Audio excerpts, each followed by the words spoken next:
In this section, we are going to see how we can create a terminable middleware which will run once the response is sent to the user, which means that it will run after the response is sent or at the end of the journey. So let's go and create our middleware. So let's in the terminal type php artisan make middleware, and let's call this one last something, for example last response or the log after response. I think this is good name, and press enter.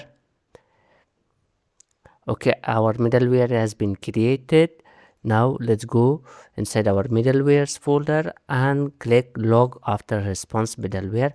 Now if you guys see here, the global middleware and the terminatable middleware both looks exactly same. To make this middleware as terminatable middleware, we have to create a new method inside this, and we have to call this method terminate. Now this method will run after the response is sent. So let's accept the request here and also response.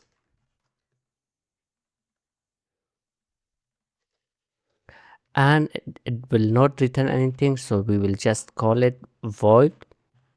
It's a void method. Okay, now it looks good.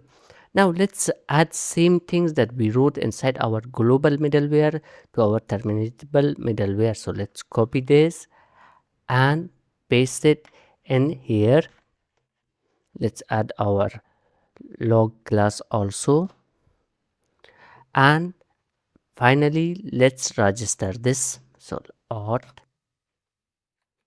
Okay, let's go to inside our app.php and register our middleware log after response. Okay, so our middleware is ready.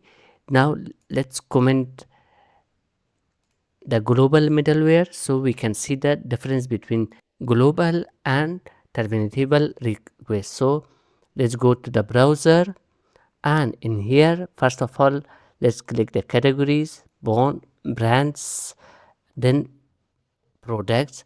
Now in the log in here we got exactly same thing as our global middleware, but in here if we come here we can you guys can see we also got the user id as well, because terminable middleware runs at the end of the cycle. So that's why we got the user id.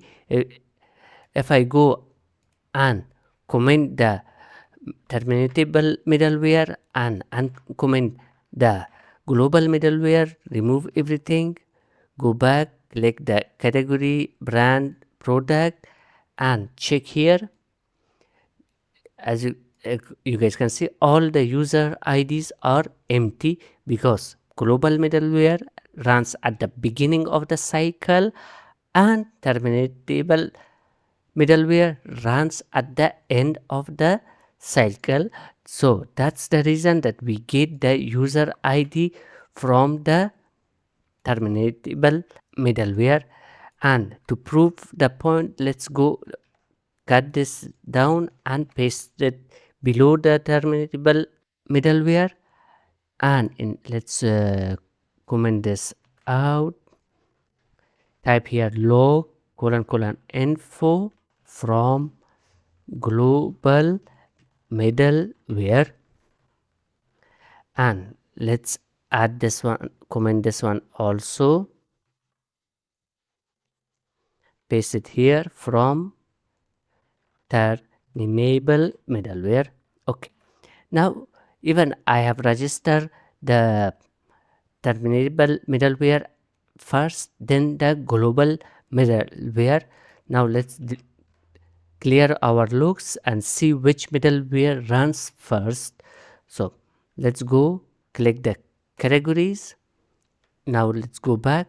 As you guys can see, I first log that I got it from the global middleware. Then I got it from the terminable middleware, because global middleware runs at the beginning of the cycle and terminable middleware runs at the end of the cycle after the response is sent to the user. So this is the difference between these two.